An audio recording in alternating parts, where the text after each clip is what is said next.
అశ్వ సంవత్సరంలో కైలాస యాత్ర Shri Gayatri tours and travels 8977349696. Telangana municipal ఎన్నికల పోలింగ్ ముగిసింది. దాదాపు 80% పోలింగ్ నమోదైనట్లు తెలుస్తోంది. ఇక పలు ప్రాంతాల్లో కూడా ఇంకా పోలింగ్ కొనసాగుతున్నట్లుగా తెలుస్తోంది. పోలింగ్ పై ఎగ్జిట్ పోల్స్ విడుదల అవడం జరిగింది. ఇక ఫలితాలపై పీపుల్స్ పల్స్ సర్వే రిలీజ్ చేసింది. 116 మున్సిపాలిటీల్లో కాంగ్రెస్ కి 68 నుంచి 76 సీట్లు వస్తాయంటూ కూడా చెప్పింది. ఇక బీఆర్ఎస్ కు 29 నుంచి 36 సీట్లు వస్తాయంటూ, బీజేపీకి 3 నుంచి 5 సీట్లు, ఇతరులకు 8 నుంచి 14 సీట్లు వస్తాయంటూ కూడా తమ సర్వేలో పేర్కొనటం జరిగింది. పీపుల్ పల్స్ సర్వే ఇటు వార్డుల్లో కాంగ్రెస్ కి 12,010 నుంచి 12,090 వార్డులు దక్కుతాయంటూ కూడా ఈ సర్వేలో పేర్కొనటం జరిగింది. ఇక బీఆర్ఎస్ కి 860 నుంచి 930 వరకు వార్డులు దక్కుతాయంటూ కూడా ఈ సర్వేలో చెప్పింది. బీజేపీకి 250 నుంచి 270 వార్డులు, ఎంఐఎంకి 35 నుంచి 44 వార్డులు అంటూ కూడా దీంట్లో చెప్పడం జరిగింది. ఇక ఓట్ షేరింగ్ లో కాంగ్రెస్ కు 36%, బీఆర్ఎస్ కు 29.7%, బీజేపీకి 19.3% ఓట్ షేరింగ్ ఉన్నట్లుగా కూడా తెలిపింది. మున్సిపల్ కార్పొరేషన్లోనూ కాంగ్రెస్ దూకుడు ప్రదర్శిస్తున్నట్లు పీపుల్స్ సర్వే ఇప్పుడు తేల్చడం జరిగింది. ఇప్పటికే కాంగ్రెస్ కు మెజార్టీ సీట్లు వస్తాయంటూ బీకాన్ సర్వే కూడా చెప్పడం జరిగింది. ఇక పీపుల్స్ సర్వేలో కూడా ఇదే రకమైన రిజల్ట్ను మనం చూస్తూ ఉన్నాము. పర్సంటేజ్లో కానీ సీట్ల విషయంలో కానీ తేడా ఉన్నప్పటికీ కూడా కాంగ్రెస్ ముందంజలో ఉంటుందని చెప్పి కూడా ఈ 2 సర్వేల్లో కూడా తేలటం జరిగింది. మరి ఈ సర్వేకి సంబంధించిన డీటెయిల్స్ మా ప్రతినిధి సతీష్ని అడిగి తెలుసుకుందాం. సతీష్, మున్సిపల్ ఎన్నికల సర్వే గురించి పీపుల్స్ సర్వే ఎగ్జిట్ పోల్స్ ఏం చెబుతున్నాయి, ఏంటి? మొత్తంగా కూడా ఏదైతే తెలంగాణ రాష్ట్ర వ్యాప్తంలో మున్సిపల్ ఎన్నికలకు సంబంధించి కూడా మొత్తం ముగిశాయి. ముఖ్యంగా 116 మున్సిపాలిటీలు అలాగే 7 కార్పొరేషన్లకు కూడా ఎన్నికలు ముగిసాయని చెప్పుకోవచ్చు. ముఖ్యంగా 5 గంటల వరకు ఎవరైతే పోలింగ్ స్టేషన్లో ఉంటారో వాళ్లకు ఇంకా ఓటు వేసే అవకాశం అయితే కల్పిస్తూ ఉన్నారు. దాదాపు ఇప్పటికే 80%, అంటే దాదాపు 5 గంటలకు 70% ఉంది. అంటే దాంట్లో లోపల ఉన్నవారు, పోలింగ్ బూత్లో ఉన్న వాళ్ళు ఓటేసే అవకాశం ఉంటుంది కాబట్టి వాళ్ళకి ఇంకా అవకాశం ఇచ్చారు. మొత్తం కూడా దాదాపు 70 నుంచి 80% వరకు పోలింగ్ అయ్యే అవకాశం ఉందని అయితే చెప్తా ఉన్నారు. మొత్తం అక్కడక్కడ చిన్న చిన్న ఇబ్బందులు తప్ప పెద్దగా ఎక్కడ కూడా ఇబ్బందులు జరగలేదని డీజీపీ చెప్పిన పరిస్థితులు ఉన్నాయి. అలాగే ఈసీ ఎలక్షన్ కమిషన్ ముక్కుదని కూడా చెప్పిన పరిస్థితులు ప్రస్తుతం అయితే ఉన్నాయి. దీని తర్వాత పోలింగ్ అయిపోయిన తర్వాత పెద్ద ఎత్తున కూడా చాణిక్య సర్వే కావచ్చు, అలాగే పీపుల్స్ సర్వే కావచ్చు, అందరూ కూడా సర్వేలు ఇస్తూ ఉన్నారు. ఏదైతే అధికార పార్టీ ఉన్నటువంటి కాంగ్రెస్ పార్టీకే జనాలు, అంటే ప్రజలంతా కూడా మొగ్గు చూపారు అనే విధంగా కూడా అయితే పల్స్ ఎగ్జిట్ పోల్స్ అయితే చెప్తా ఉన్నాయి. దీనికి సంబంధించి ఇప్పటికే 116 మున్సిపాలిటీలలో ముఖ్యంగా కాంగ్రెస్కు 68 నుంచి 76 మున్సిపాలిటీలు గెలుచుకుంటుంది అంటూ కూడా పీపుల్స్ పల్స్ చెప్తా ఉంది. దానికి సంబంధించి ఏదైతే బీఆర్ఎస్కు సంబంధించి 29 నుంచి 36 మున్సిపాలిటీలు గెలుచుకోబోతుంది అంటూ కూడా పేర్కొంది. అలాగే బీజేపీ కూడా పెద్ద ఎత్తున 3 నుంచి 5 మున్సిపాలిటీలు గెలుచుకోబోతుంది. అలాగే ఎంఐఎం కూడా ఒక స్థానం గెలుచుకోబోతుంది అని చెప్తా ఉంది. ఇక్కడ ఇతరులు కూడా, అంటే మొత్తం కూడా ఇండిపెండెంట్స్ కావచ్చు, ఇతరతర వాళ్ళు అందరూ కూడా దాదాపు 8 నుంచి 14 మున్సిపాలిటీలు గెలుచుకునే అవకాశం ఉంది. అలాగే కార్పొరేషన్లు, అంటే 7 కార్పొరేషన్లకు సంబంధించి కూడా నివేదిక ఉంది. ప్రస్తుతం కాంగ్రెస్కు సంబంధించి మంచిర్యాల, రామగుండం, నల్గొండ, మహబూబ్ నగర్, కొత్తగూడెం కార్పొరేషన్లో గెలిచే అవకాశం ఉంది. సో ఈ మొత్తం కూడా అంటే క్లీన్ స్వీప్ లాగా గెలిచే అవకాశం ఉంది. కాంగ్రెస్ ముందంజ ఉంది. ఇక్కడ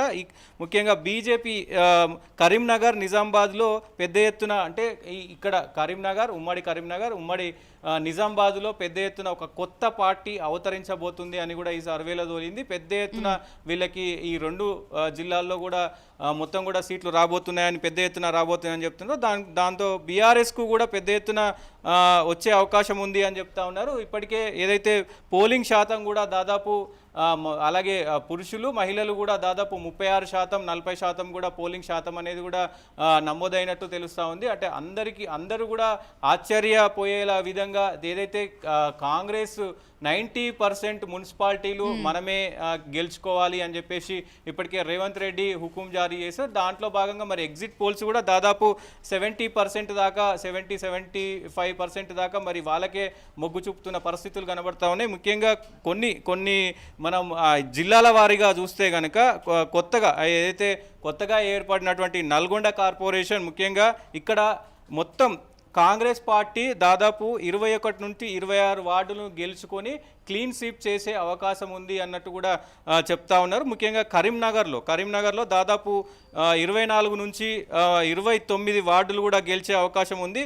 ముఖ్యంగా నిజామాబాద్ అలాగే కరీంనగర్ దాదాపు ఇక్కడ 29 వార్డులు, అటు నిజామాబాద్లోను ఇటు కరీంనగర్లోను 29 వార్డుల కంటే ఎక్కువ గెలిచే అవకాశం ఉంది. అంటే మొత్తం తెలంగాణ రాష్ట్రంలోనే కరీంనగర్ నిజామాబాద్కు సంబంధించి ఒక సెన్సేషనల్గా మారబోతుంది. ఈసారి పెద్ద ఎత్తున వాళ్లకు సీట్లు రాబోతున్నాయి అంటూ కూడా స్పష్టంగా ఈ పీపుల్ సర్వే అయితే చెప్తా ఉంది. మహబూబ్ నగర్కి సంబంధించి బీఆర్ఎస్ పార్టీలో దాదాపు 18 నుంచి 22 సీట్లు వస్తాయి అని చెప్తా ఉంది. ఇక్కడ వేరే పార్టీ అంటే వేరే పార్టీలో కనుక చూస్తే జనసేనకు కూడా కొన్ని దగ్గర ప్రభావం ఉంది. జనసేన కూడా దాదాపు ఉమ్మడి ఖమ్మం కావచ్చు, కరీంనగర్, నల్గొండ జిల్లాల్లో దాదాపు 30 నుంచి 35 సీట్లు వచ్చే అవకాశం ఉందన్నట్టు కూడా చెప్తా ఉన్న పరిస్థితులు కనబడతా ఉన్నాయి రేణు. సో ముఖ్యంగా కాంగ్రెస్ పార్టీకి, అధికార పార్టీకి ఎక్కువ అవకాశం ఇస్తారు ప్రజలు ఎప్పుడు కూడా అనేది మరొకసారి స్పష్టమైతే అవుతుంది.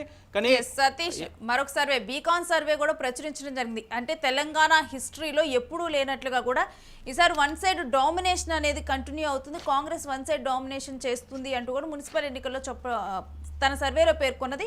ఇక దాదాపుగా చూస్తే కనుక పీపుల్స్ పల్స్ సర్వేలో కూడా అటువంటి రిజల్ట్నే మనం చూస్తూ ఉన్నాం. ఎస్, డెఫినెట్గా. అంటే ఏదైతే అధికారంలో ఉంది, ఇప్పుడు కాంగ్రెస్ పార్టీ అధికారంలోకి వచ్చిన తర్వాత దాదాపు 2 సంవత్సరాలు అయిపోయింది. ఆ 2 సంవత్సరాల్లో అంటే ఇప్పుడు తెలంగాణ రాష్ట్ర వ్యాప్తంగా తెలంగాణకు ఉన్నటువంటి బడ్జెట్ లోటుపాట్లు కావచ్చు, ఇవన్నీ చేసుకుంటూ కూడా వాళ్ళు ఇచ్చినటువంటి ఏవైతే హామీలు ఉన్నాయో ఆ హామీలను ఒక్కొక్కటిగా నెరవేర్చుకుంటూ ముందుకు వెళ్తూ ఉన్నారు. ప్రస్తుతం అయితే ఏదైతే మున్సిపల్ ఎన్నికల వేళ కొన్ని హామీలు కూడా ఇచ్చిన పరిస్థితి ఉంది. మరి ఎందుకంటే అధికారం ఉన్న పార్టీకి గనక మనం ఓటేస్తే ఏదైనా డెవలప్ కావాలంటే అధికార పార్టీ చేస్తుంది కాబట్టి ప్రజలు ఎప్పుడు కూడా అంటే ఇంక్లూడింగ్ కాంగ్రెస్ పార్టీ అని కాదు, రాష్ట్రంలో అటు దేశంలో ఏ పార్టీ ఉన్నా దేశంలో ఉన్నటువంటి అధికారంలో ఉన్నటువంటి పార్టీకి ఎక్కువ మెజారిటీ వస్తుంది. అలాగే రాష్ట్రంలో ఏ అధికార పార్టీ ఉంటే అధికార పార్టీ ఉన్న తర్వాత ఎన్నికలు జరిగితే ఆ పార్టీకే ఎక్కువ ఈ ఓట్లు కానీ సీట్లు కానీ వచ్చే అవకాశం ఉంటుంది. కాబట్టి డెవలప్మెంట్ జరగాలంటే అధికార పార్టీకి ఓటేయాలనేది కూడా ఒక వైపు ఉంటుంది. ఇటు క్యాడర్ అంటే అటు బీజేపీ క్యాడర్ కావచ్చు, ఇటు బీఆర్ఎస్కి సంబంధించిన క్యాడర్ కావచ్చు, ఆ క్యాడరు కొంతమంది అభిమానులు, కొంతమంది ప్రజలు కూడా అటు అపోజిషన్ పార్టీకి వేసే అవకాశం ఉంటుంది తప్ప మొత్తం కూడా జనాలు దాదాపు 80-70% మొత్తం కూడా అధికార పార్టీకి వేసే అవకాశం ఉంటుంది. మరి రిజల్ట్ కూడా దాదాపు అదే చెప్తా ఉంది. దాదాపు 70-80% కాంగ్రెస్ సీట్లు గెలవబోతుంది, చరిత్ర సృష్టించబోతుంది అని చెప్తా ఉన్నది. కానీ ఈ ఎగ్జిట్ పోల్స్ ఇలా ఉన్నప్పటికీ కూడా ఎగ్జిట్ పోల్స్ ఇలా చెప్తుంది. ముఖ్యంగా మరి ఎగ్జాక్ట్ పోల్స్ ఎలా ఉండబోతున్నాయి, ప్రజలు నిజంగా ఏం తీర్పిచ్చారు అనేది, మరి ఎటువైపు మొగ్గు చూపారు అనేది కూడా మరి రిజల్ట్ 13 తారీఖు చూడాల్సిన అవసరం అయితే ఉంటుంది. రిజల్ట్లో ఎలాంటి నిర్ణయాలు రాబోతున్నాయి, ఈ ఎగ్జిట్ పోల్స్ అనేవి కూడా మరి ఖచ్చితమైన ఎగ్జిట్ పోల్స్ అయినా కాదా అనేది కూడా తెలుస్తుంది Renu. Right, stay with us Satish. మీ దగ్గర నుంచి ఎప్పటికప్పుడు డీటెయిల్స్ తీసుకుంటాం. ఇక పోలింగ్ మీద ఎగ్జిట్ పోల్స్ విడుదల అవడం జరిగింది. పీపుల్ పల్స్ సర్వే తన ఎగ్జిట్ పోల్స్ను కూడా విడుదల చేసింది. ఇందులో కాంగ్రెస్కే హైయెస్ట్ మెజారిటీ కూడా 36% ఓట్ షేరింగ్తో కూడా కాంగ్రెస్ ఎక్కువ మున్సిపాలిటీలు సొంతం చేసుకోనున్నట్లుగా కూడా ఈ సర్వేలో తేలింది. మరి చూడాలి, ఓటర్లు అయితే వాళ్ళ ఓటింగ్ని నిక్షిప్తం చేశారు. మరి ఆ తర్వాత ఎగ్జాక్ట్ పోల్స్ ఎలా వస్తాయనేది కూడా వేచి చూడాలి.